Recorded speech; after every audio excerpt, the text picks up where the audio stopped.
বন্ধুরা, আমি মঞ্জুশ্রী এসে গেছি আমার রান্নাঘরে। আজকে নিয়ে এসেছি হেলদি ডায়েট মিলের রেসিপি, যেটা আপনারা লাঞ্চ এবং ডিনার দুটোতেই খেতে পারবেন। এটা 3 ধরনের মানুষের জন্য খুবই উপকারী। যারা ফিট থাকতে চান, যারা 3 কেজি থেকে 5 কেজি ওয়েট লস করতে চান এবং যারা ডায়াবেটিক পেশেন্ট, তাদের জন্য আমি প্লান্ট প্রোটিন দিয়ে একটা রেসিপি বানাচ্ছি, যেটা আপনারা প্রথম থেকে শেষ অবধি দেখবেন অবশ্যই। আসুন। চিলি সোয়া চাঙ্ক বানিয়ে আমি আজকে আপনাদের দেখাবো। 1 কাপ কিনোয়া নিয়েছি, সারা রাত জলে ভিজিয়ে রেখেছি, আর 1 কাপ সয়াবিন নিয়েছি, সেটাও 1 ঘন্টা জলে ভিজিয়ে রেখেছি। এবার দেখুন, কিনোয়াটা আমি প্রেসার কুকারে সিটি লাগাবো। 1/2 টেবিল স্পুন নুন দিয়ে 2টো সিটি লাগানো হয়ে গেছে। এদিকে আমি একটা প্যান গরম করতে দিয়েছি, সেই প্যানেতে 1/2 টেবিল স্পুন ঘি, 1/2 টেবিল স্পুন সাদা তেল দিয়ে তার সঙ্গে 1/2 টেবিল স্পুন জিঞ্জার এবং আপনার পেঁয়াজ কুচি একটা লঙ্কা দিয়ে এটা ভাজাভাজি করতে হবে।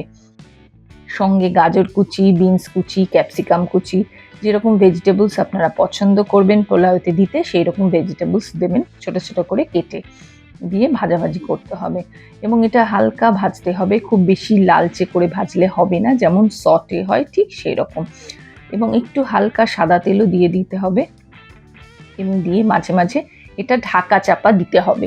ঢাকা চাপা দিয়ে সুন্দরভাবে এটাকে ভাজতে হবে।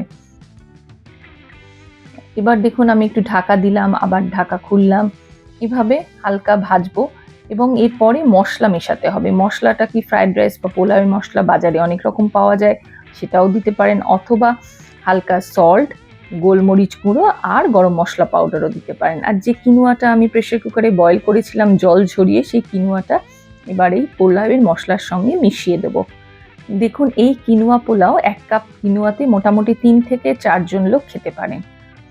আর আমি যে 1 কাপ সয়াবিন নিয়েছিলাম, সেটাও আপনার ফুলে উঠবে, তাতেও আপনার 3 থেকে 4 জন খেতে পারে। এবার আমি ননস্টিক প্যানেতে refined 2 tablespoon refined oil দিচ্ছি, দিয়ে এটা আমি সোয়া চাঙ্ক সেটার গ্রেভিটা বানাচ্ছি।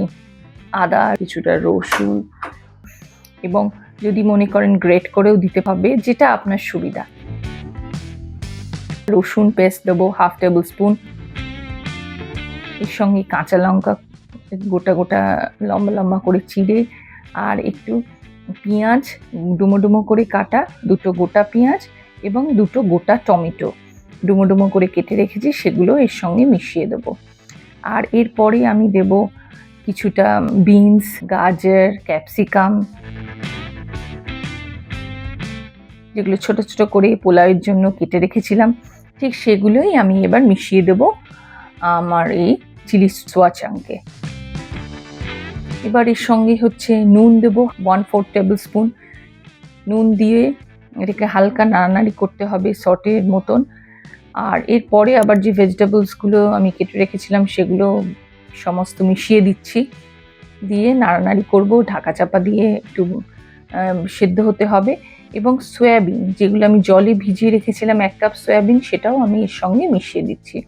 সয়াবিন মেশানোর পরে সব সুন্দরভাবে ঢাকা দিয়ে, এবং এর সঙ্গে সোয়া সস 1 টেবিল স্পুন সোয়া sauce, 1 table spoon oyster sauce, সঙ্গে 1 টেবিল স্পুন আপনার চিলি সস, আর 1 টেবিল স্পুন ভিনিগার মেশাতে হবে, আর টমেটো সস 1 টেবিল স্পুন।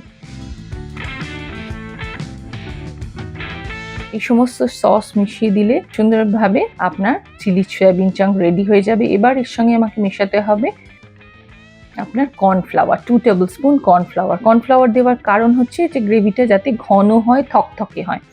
এবার দেখুন, আস্তে আস্তে হালকা নাড়ানাড়ি করতে হবে, আবার একটু ঢাকা চাপা দিয়ে এটা সুসিদ্ধ হতে দিতে হবে। দেখুন, ঢাকা চাপা আমি দিচ্ছি, দিয়ে মাঝে মাঝে এটা সেদ্ধ হতে দিচ্ছি, আবার ঢাকা খুলে নিচ্ছি। এইভাবে সুন্দরভাবে এটা সেদ্ধ হবে। সেদ্ধ হবার পরে আপনার এটা দেখুন সেদ্ধ হয়ে গেছে, আপনি কালারটা দেখলে বুঝতে পারছেন যে চিলি সোয়া চাঙ্ক রেডি হয়ে গেছে। যেমন সুন্দর দেখতে হয়েছে, তেমন সুন্দর খেতেও হবে। আপনারাও সবাই ট্রাই করবেন। আর তাহলে বুঝতেই পারছেন আমার কিনোয়া পোলাও এবং চিলি সোয়া চাঙ্ক রেডি হয়ে গেছে। এবার সার্ভ করার পালা। আসুন তাহলে দেখে নিন। এটা ভেজ মানুষ খেতে পারবে, ননভেজ যারা তারাও খেতে পারবে।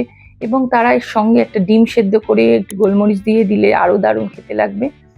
তাহলে চিলি সোয়া চাঙ্ক এবং কিনুয়া পোলাও আমার রেডি হয়ে গেছে। আপনারাও সবাই ট্রাই করবেন, কেমন লাগলেও আমাকে লিখে জানাবেন। যারা এখনো অবধি আমার চ্যানেলটা সাবস্ক্রাইব করেননি তারা অবশ্যই সাবস্ক্রাইব করে আমার চ্যানেলের নতুন বন্ধু হবেন।